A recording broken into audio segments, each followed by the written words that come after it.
everyone, happy Saturday. I am thinking that there's something to this whole in the shower thought thing that Molly said because today I was kind of in the shower and had this epiphany. So here I am. I was gonna wait, but I feel like when something comes over me, I should share it with you immediately. Everybody probably has a life today because it's Saturday, but I don't. So that's why I'm here. Just kidding. I'm gonna get I showered, which is a huge thing for me, first of all. And I actually have plans tonight, so it's huge. I actually have friends and I have plans on a Saturday. Yesterday I was in bed by 8:30. So no plans, no friends on a Friday, but I feel a little cooler now because I have stuff going on tonight. So anyways, let's just hop right into it today. I was thinking in the shower about my whole life, and not a whole lot of people know this about me because I have a lot of religious friends, and I feel like when they find out about this part of my life that maybe they don't understand or would judge me for the choices that I have made. So it's not something that I readily share with people. But now that we are into this whole process with Raw Honey, I feel, and talking about anxiety and my story, I feel like it's important to kind of share with people to let them know where I've come from and where I am today. So in the shower, I was just thinking about my life. And before Joe, I was married to somebody else. To be quite frank, I don't remember when we got married. I think it was like 2010 or something. We were only married for a short period of time. We were dating out of college, and just, that whole, this is the next step, this is what you do next kind of thing happened. There was a lot of guilt. Like I feel like I knew from the beginning that it wasn't going to work, but I just felt really guilty saying that I wasn't in love with them anymore, that I didn't want to be with them. So I feel like this people-pleasing aspect of my personality has kind of hurt me in certain ways, and I'm at the point now, I love you got on after this shower. I'm always on after this shower. We are gross people. But I feel like, well, at least I showered, right, Steph? But I feel like at this point in my life, I have no regrets because I feel like I wouldn't be the person I am today had I not gone through these big things. But there is a part of me that does not readily share a lot of this information because of fear of being judged. And so deep down, no, I don't have any regrets. I wish I knew differently back then. I wish I would have been on this journey back then, but I wasn't. And here I am, 30, glad that I'm here. And I'm glad I'm not 40 or 50. And I'm glad I didn't waste more decades of my life trying to be somebody that I wasn't or trying to please everybody. But what I was thinking about from that marriage of mine was how much I remember just sitting there in the marriage, in bed or whatever, just thinking, like, this isn't how it's supposed to be. Or maybe it is how it's supposed to be. I go back and forth with these thoughts about maybe this is just what marriage is. Because I was second guessing it for years, not just once we were married, but the whole relationship itself. And I could feel us being, like, he was a really good friend. Like, we were really good friends, but there wasn't any romance or anything. And I just thought, well, after 2 or 3 years, maybe it just goes away. Or maybe this is just what marriage is. And for a while, I convinced myself that that's just what relationships happens to relationships. The romance fizzles out, and you just are friends and roommates and kind of thing. So I remember staying in that marriage for a really long time, the relationship, not even the marriage because we weren't married for that long, but I was in that relationship for almost 5 years. And I just remember from like early on, like within the first few months, knowing that I wasn't supposed to be with him, but talking myself into staying because there wasn't anything better. I didn't want to upset him or upset his family. I wasn't sure that if there was anything else out there for me, maybe this is what love means. I was really confused, and I had all these thoughts, and so I stayed for 5 years, and it took a really long time for me to get out of that marriage. But what I realized now, looking back, being married to Joe now 4 or 5 years, we've been together for 6. I'll tell you that story someday, some other day, but that I'm still like madly in love with Joe. Like, I was never in love with my ex. I loved him and I cared for him, but I was never in love with him, and I thought that that's how it was supposed to be. And now that I'm with Joe, I know like what real love is and how differently I feel. And I wish I wouldn't have settled back then. I wish I would have had the confidence to say, no, this isn't who I am. I'm not happy here. There's more in life for me. But I just didn't have the confidence to deal with that. You keep saying you'll tell us the story. Just tell the story. It's a long one. It's a really long one. I'll have to get into it another day. I'm not ready for that yet. Someday, Stephanie, and a glass of wine. It involves me running away to Hawaii. It's my story is very intertwined. That's the problem with my story, is that if I just unleash everything, I feel like people won't understand. So I'm trying to unleash little bits at a time, and this is kind of this piece of it. But it's not even about the marriage. Yeah, wine. I need that, and I don't have that right now.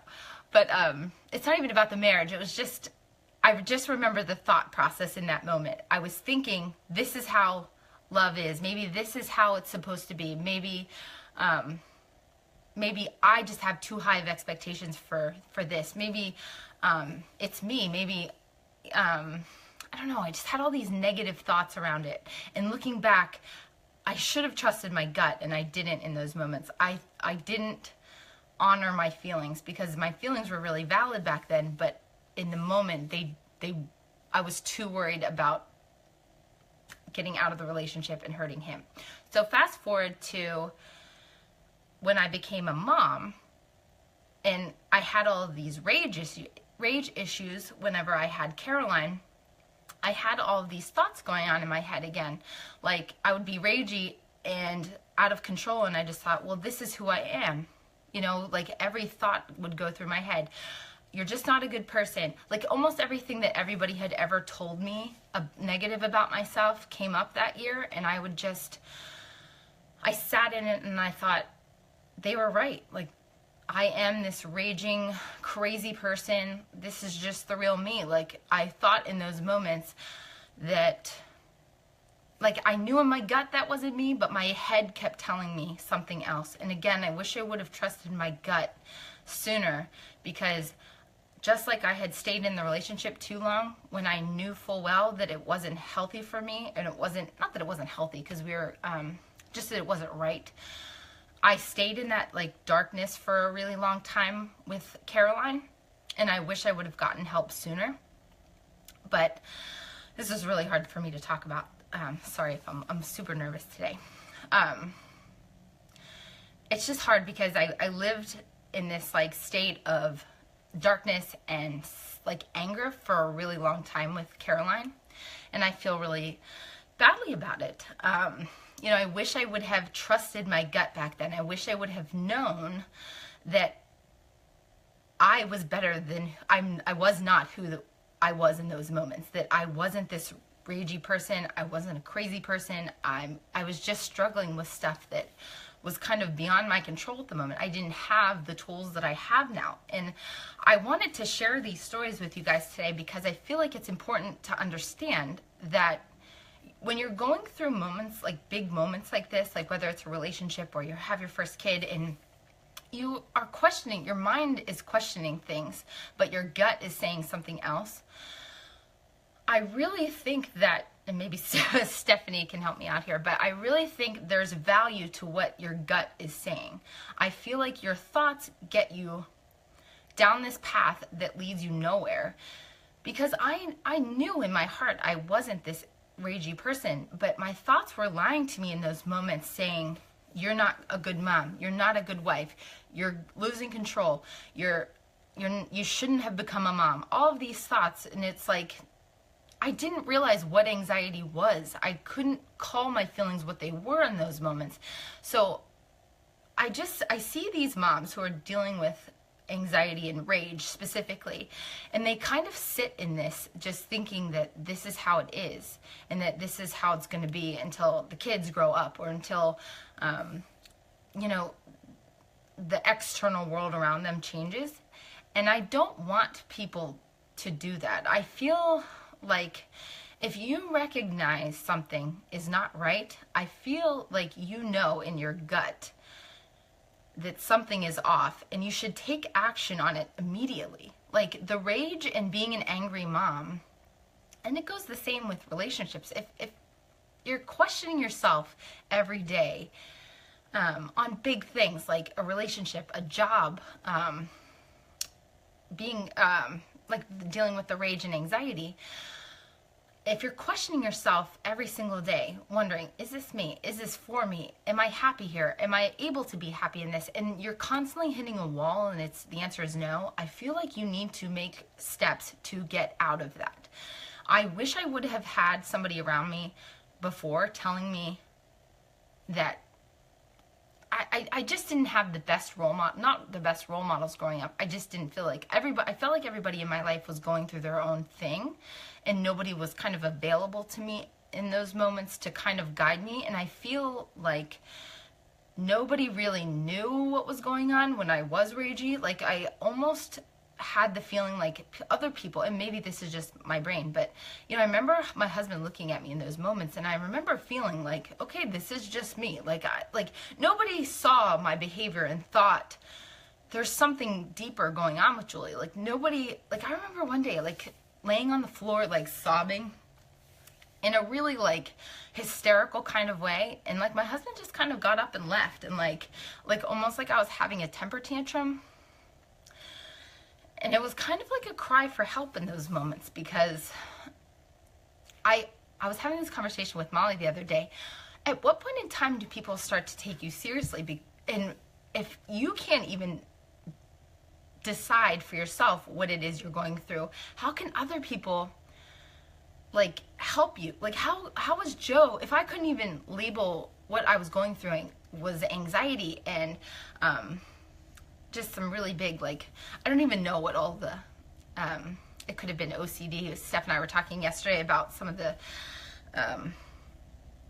characteristics of OCD. I don't even know what exactly I have. I've never really been diagnosed with anything, but I feel like what I was going through needed more than just like like me to come out of it, me waiting for somebody to like, oh, I'll just wait till my kids get older, I'll just wait for my husband to come home, because those things, I was so bad I needed help immediately. Like I wish I would have gotten to a doctor faster. I wish I would have known to ask for help sooner, but I didn't know. So my purpose in having these lives and sharing this with you is that if you find yourself having these episodes of rage and anger, and you spend day in and day out as this angry mom, please realize that that is not you, and that you just need to get help. And whatever that may be, maybe it is listening to, because I went to a therapist, and I did everything. If you listen to our podcast, I kind of hit a wall, hit rock bottom, and I went to go see a therapist. I called my doctor because I was on medication. I was on birth control, and I felt like every month it was kind of, oh, hey, bug. Look, my sister's on. She can attest to you. I like lost my mind last year. But, you know, when you're alone, especially as a military wife, sorry, I just thought of this when my sister got on, is that my sister knows me really well. But when you're in the military, I'm getting all choked up, critter. When you're in the military, there isn't people around you all the time that know who you are. So they aren't, like, nobody around me knew me well enough to know that this wasn't me. Like, I would call my sister, and I would be hysterical on the phone with her, but it was never as bad on the phone. Like, I was hysterical, but I was never as bad as maybe I was when I was alone. So I was having these moments all by myself, and there was really nobody around, and just, you know, Joe would see me and just not even know what to do with me. So months went by of like just not getting help. So whatever it is that's going on inside of you, that doesn't feel normal to you, honor that and stay true to that, and hang on to it. Don't let your thoughts lie to you about who you are and what you're going through, because I wish I would have known. I am not that angry, ragey person that I was back then. And I wish I would have trusted myself enough to know that and to just get help sooner. So my hope is that you just act faster than I did, that you don't sit around and waste another day of your life in being the angry mom. Like Molly knows, I call myself a recovering angry mom because I spent months in that state of mind. My husband was gone in and out for 11 months, and it wasn't just the fact that he was gone, it was a lot of things. There's a lot of moments in my life where I wish I would have trusted my gut. I wish I would have had the courage to, again, get out of that relationship for him and for me. I wish I would have had the courage to call and ask for help, because I was even saying that yesterday to Steph, that sometimes calling and asking for help is the hardest part, because I didn't even know what to say to these people. I would get on the phone and I'd be like, I'm just angry all the time, like, and I'm so embarrassed to be having this conversation with this stranger on the phone. But I wish I would have just had the courage to do that sooner. And when people would call me and ask me if everything was okay, I wish I would have said no. And I wish I would have done a better job articulating to my husband what was going on, so that he wasn't just seeing this crazy side of me, that I wish I would have taken more time to figure out the feelings I was having, so that I could articulate them to him, and I could articulate them to my doctor or whoever that I turned to get help. So Steph wrote this post, and this is kind of what got me thinking about it, about how the first step is just honoring your feelings, like calling them what they are. And he's flopping around over there. Calling them what they are. And we're going to release that tonight. It's a post that she did. But it just really hit home, and that's what we're trying to convey here, is that in those moments at first, for a really long time, I was just blaming everybody else. Even my ex-husband, I pointed the finger at him. I pointed the finger at my parents because they were divorced, and I could get into all of the reasons why I blamed everybody else, but I won't do that at this point in time. But I just kept pointing the finger. I kept pointing the finger, and it wasn't until I was able to see that I was the problem, that there were things in my past that I needed to deal with, that I was able to look beyond, I feel angry with you right now because Joe was gone. Like, I remember I kept saying, I'm just angry because he was gone. And that wasn't what it was. Like, there was so much deeper than that. And so I really had to work within myself to figure out what it was that was underneath all the finger pointing, because it's easy to point the finger, but it's really hard to look in the mirror and say, this is what's really wrong underneath all of that. And it has to do with me in my life and the things that I have to change and heal within myself. So again, just if you're ragey and you see yourself falling into that angry mom phase, please figure out what's really underneath. Like, read Steph's post tonight and really ask yourself how you're feeling, and be honest and go beyond, I just feel angry because my husband isn't around, or I just feel, I don't know, sad. Like, sad why? Angry why? And like, what are the things that you could do differently? And like for me, there was a lot of fear and anxiety that was standing in my way. Like, I didn't want to be at home all the time with my kids, so I had to battle this fear of putting them in a preschool or putting them into the Y, because for a really long time I just let that go and just let fear control that. I didn't want to be with them 24/7, but I physically in those moments couldn't get over the mental hurdle of putting them in the care of somebody else. I was so afraid of, everything you see on the news. I was afraid of something like that happening. I was afraid of them getting sick all the time. I was afraid of like the feelings of guilt that I would have because I wasn't bringing in any money. And like, here I am, what am I going to do 3 hours a day, twice a week? Like, it just didn't seem fair, because what did I do to earn that time? But, I really had to stop and look at what wasn't working in my life. So I hope that you guys can learn from me and find a way to heal and to acknowledge the real feelings quicker than I did. If you're finding yourself stuck in something that's really weighing you down, and that's it.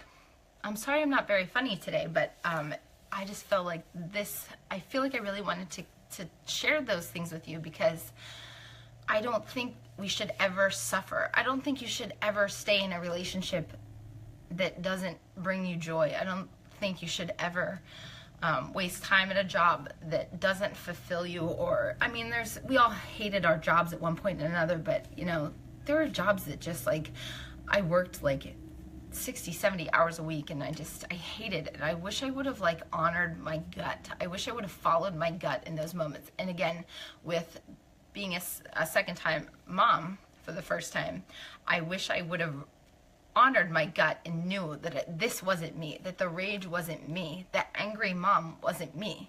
I wasn't like that with Emily. I'd never been an angry person before, so I don't know why I would think that I would be this angry person now. It took a really long time to get over that, and I just hope that you guys can get over it quicker than I did. So that's it. I'm going to go finish getting ready, because I'm going to shake this off and go have a good time. Maybe go have a glass of wine now. And Steph, I'll text you if you're still around. I'll text you the story so that you know it. And then we'll keep everybody else hanging on a thread, or hanging, by the seat of their pants for the next chapter of my crazy life. So, all right, guys, I hope you have a great evening.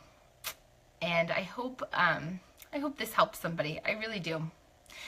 It helps me, if anything, to get it off my chest and not carry all of it around anymore. I feel lighter. So, all right, guys, enjoy your weekend. Bye.